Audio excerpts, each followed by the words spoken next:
Donc nous sommes avec Jean-Marie Paris, acteur mais pas seulement, puisque vous êtes aussi prof d'art martial, gendarme de réserve, et donc en plus comédien. Vous avez une vie extrêmement occupée, Jean-Marie Paris. Bonjour, bah oui, effectivement, je m'ennuie pas. Voilà, je m'ennuie pas. Je m'ennuie pas. Non, ouais, j'ai effectivement pas mal d'activités. Donc, on peut dire que j'ai la belle vie, quoi. C'est pas trop dur de lier ces trois métiers ensemble? Non, parce que bon, à la gendarmerie, enfin gendarme de réserve, c'est vraiment comme les pompiers volontaires, quoi. C'est le même principe, hein. On se met à disposition quand on a un petit peu de temps pour des missions de renfort, surtout dans le domaine où je suis. Moi, je suis en gendarmerie mobile. Et on est employé, si vous voulez, dans les départements qui ont besoin de renforts dans le secteur gendarmerie. Des renforts pour les renforts estivales sur la côte d'Azur et tout ça, comme pour le renfort hivernal sur les stations comme Chorges, comme Super Dévoluy, comme Gap et tout ça. Et donc les groupements nécessitant des renforts nous fait appel justement à l'escadron, aux escadrons de réserve de gendarmerie, hein, mobile. Et donc quand on a un petit peu de temps, on se consacre justement à la nation. Voilà. D'accord. Alors vous êtes entre autres un spécialiste donc, des sports de combat, puisque vous donnez des cours, ceinture noire donc, en stratégie et maîtrise adversaire. Ouais. C'est, je suppose, tout ça qui vous a valu souvent des rôles de méchants à la télé aussi, non? Alors pas spécialement du tout. Non, malheureusement et heureusement, enfin ça dépend pour qui. J'ai un gabarit, hein, je fais 2,05 m, hein, je sais pas, enfin les auditeurs ne me voient pas, mais... si, ils vous voient. Ah, ils vont voir après, ouais, c'est vrai. Je fais 2,05 m, j'ai un gabarit qui fait à peu près 130 kg, enfin fallait pas le dire, mais tant pis, je l'ai dit. Que du muscle. Hein. Non, j'ai un beau petit coussin, hein, que j'essaye de perdre tous les jours d'ailleurs. Comme tout le monde, moi aussi. J'ai un coach de là qui s'y attelle, qui m'insulte et que je l'insulte, et bien on s'insulte tout mutuellement, mais bon, on y arrive. Hein, qui s'appelle Florian Lucas, hein, qui est spécialiste, lui, qui est expert justement en Krav Maga, Krav Maga mais version israélienne. D'accord. Donc lui qui est beaucoup plus péchu, hein, et qui est formateur en protection rapprochée et qui est actuellement en mission au Sénégal. Voilà. D'accord. Donc voilà, donc c'est avec lui, je me passe les nerfs sur lui, et bon voilà, c'est un peu folklorique, quoi. Voilà. D'accord. Florian Lucas, de famille avec Philippe Lucas, non? Non, pas du tout. Non, pas du tout, non. D'accord. Donc vous êtes également membre de l'association Étoile Bleue. Oui, donc, les Étoiles Bleues, oui. Une association créée suite au meurtre de 2 gendarmes. Oui, c'est l'assassinat de 2 gendarmes à Colobrières, dont le président est Gilles Bidot, que je salue au passage s'il m'écoute. Donc voilà, je participe étroitement aux manifestations qui incombent à cette association, hein, qui a pour but justement d'aider les familles dans la douleur suite à un décès en service ou hors service d'un membre aussi bien de gendarmerie que militaire, hein, parce que maintenant c'était vu pour un but d'utilité publique, hein, maintenant, hein, donc c'était reconnu. Oui. Et donc, sur différentes manifestations qui normalement au mois de février sur Marseille, il va y avoir un gros festival de l'humour qui va être organisé par l'association Les Étoiles Bleues. Et dont il y aura beaucoup de comiques qui vont venir. Hein. Par exemple Alexis, je crois. Enfin, il y a beaucoup de monde. Enfin, il y a beaucoup de monde. On n'a pas encore la liste.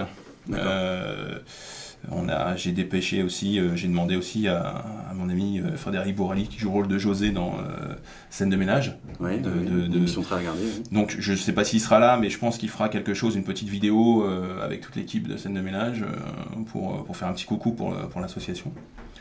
Et puis voilà, quoi. Donc j'essaye, de par mon métier de comédien, de sensibiliser un maximum de comédiens, du monde du people, justement, à cette cause. Et jusque-là, j'ai une grande chance parce que ils arrivent à porter le bracelet. Voilà. D'accord. Donc sinon, tout autre sujet, beaucoup plus, on va dire, moins grave. Actuellement, donc, vous êtes à l'écran dans la série No Limites, avec Vincent Elbaz. Oui. Au rôle de bully nettoyeur, on se demande pourquoi d'ailleurs. Et donc c'est une série, ça doit être plaisant de tourner dans ce genre de série, compte tenu de vos talents en arts martiaux. Alors quand on est, justement, je tiens à rectifier tout ça, on a beau être prof de boxe américaine, spécialiste de... Non, il y a un seul patron à bord sur les épisodes, c'est le régleur, coordinateur et ses comment dirais-je, ses assistants.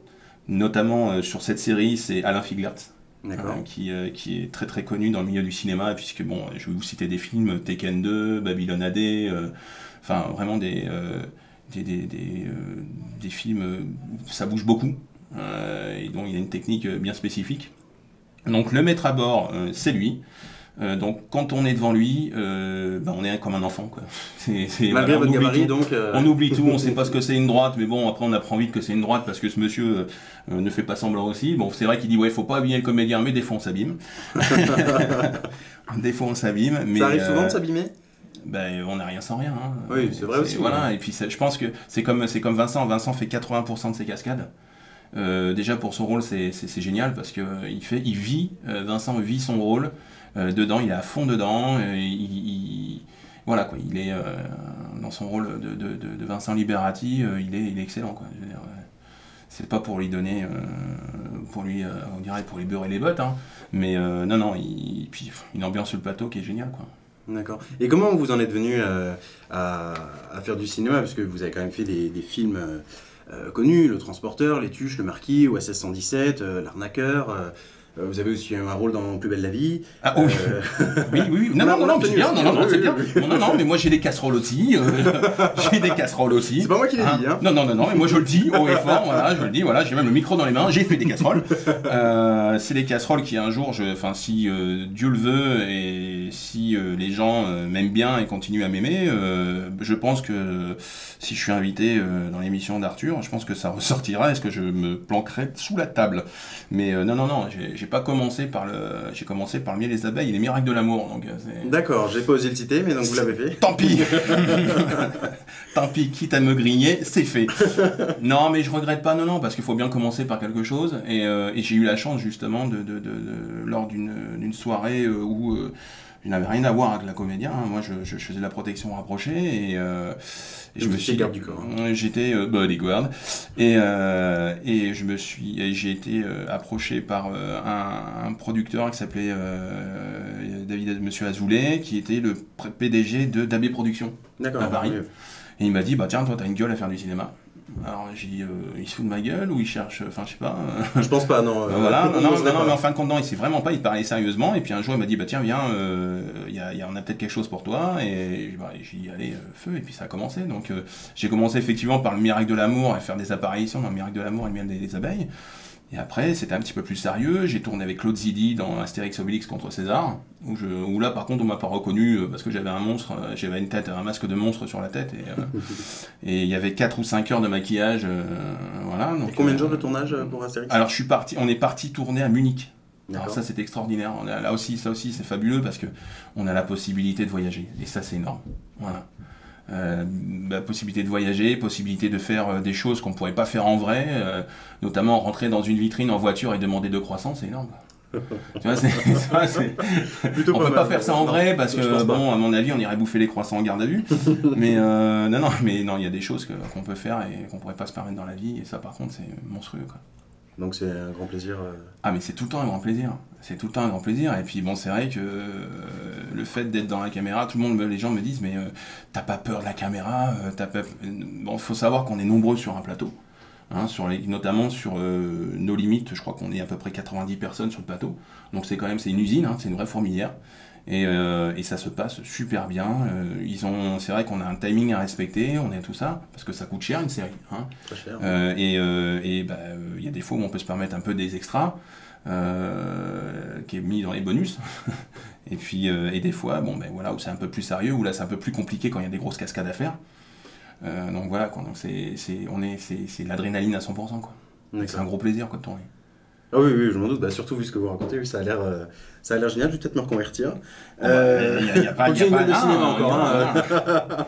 Donc, petite question pour les auditeurs et les téléspectateurs curieux qui nous regardent, qui nous écoutent. Est-ce que vous pouvez nous raconter votre meilleur souvenir de tournage, Jean-Marie Paris ? Meilleur souvenir. Alors, meilleur souvenir, C'est me retrouver devant Jason Statham dans le transporteur. Ah oui, j'imagine, oui. C'est me foutre sur la gueule avec lui. Je pense que ça, effectivement, c'est un privilège, oui. Voilà, même si je meurs à la fin, même si je me prends une charge de plomb dans le buffet. Ça fait mal? Non, c'est super bien fait. C'est des artificiers qui font ça. C'est très très minuté, c'est calculé. Bon, on n'est pas à l'abri de la connerie, hein. On n'est pas à l'abri de pencher juste l'action au moment où ça pète. Voilà. Mais c'est bien minuté tout ça, et là par contre on a intérêt à bien écouter les consignes du régleur cascade, des consignes de l'artificier, parce que si on en fait qu'à sa tête, on n'a plus de tête. Voilà. Voilà, on a mieux vaut la garder, oui. Voilà, donc il faut mieux la garder si on veut perdurer dans ce métier. Voilà. Donc votre meilleur souvenir, donc se me mettre sur la gueule avec Jason Statham. D'ailleurs, je l'attends dans Expandable 4, s'il veut bien m'appeler. D'ailleurs, j'ai mon numéro, je laisse en antenne. Bon, l'appel est lancé. Donc, et votre pire souvenir, donc? Mon pire souvenir, la flotte, le port de Marseille, épisode 1. Saison 1 de No Limit, où j'atterris dans le port de Marseille avec un petit 9 ou 10 degrés la flotte, quoi. Ouais, quand même, ouais. À 3h du matin. Et ça pique un peu. Oui, j'imagine, oui, ça pique, oui. Ouais, mais pareil, on est super bien entouré derrière, donc non. Sinon, on n'a pas de pire cauchemar, on n'a pas de pire souvenir, de mauvais souvenirs, on n'en a pas en fait. C'est des situations cocasses qu'on a et on le subit parce que c'est le jeu, parce qu'on a signé pour et parce que ça fait partie des aléas du cinéma, quoi. Il y a des avantages, il y a des inconvénients. Bon voilà, et puis là dans la saison 2, je vais pas le dire à l'antenne parce que je pense que je vais avoir un coup de téléphone en disant ça y est, t'as grillé le truc et tout est viré. Non, je vais rien dire, mais bon, déjà on me voit au générique enflammé, donc la cascade, moi j'ai la chance de pouvoir faire mes cascades moi-même, parce que je suis issu de la cascade avant tout, hein. Mais maintenant j'aurais plus tendance à dire que je suis comédien. D'accord. Ça vous prend beaucoup de temps? Qu'est-ce qui vous prend le plus de temps comme métier? Prof d'art martial ou... Non, alors prof pareil, hein, les cours de sport de combat et tout ça, donc je fais des interventions dans différents clubs, comme là j'étais à Fréjus la dernière fois avec le professeur, il s'appelle Khalid Lasri. Je viens, je donne des cours, je donne mon expérience, je fais aussi de la boxe américaine, puisque j'ai un brevet... j'ai un monitorat de boxe américaine et kickboxing qui m'a été délivré par Marc Notari, qui est très connu dans le monde du kickboxing, la boxe thaï, je crois qu'il était directeur technique de l'équipe de France. Marc Notari.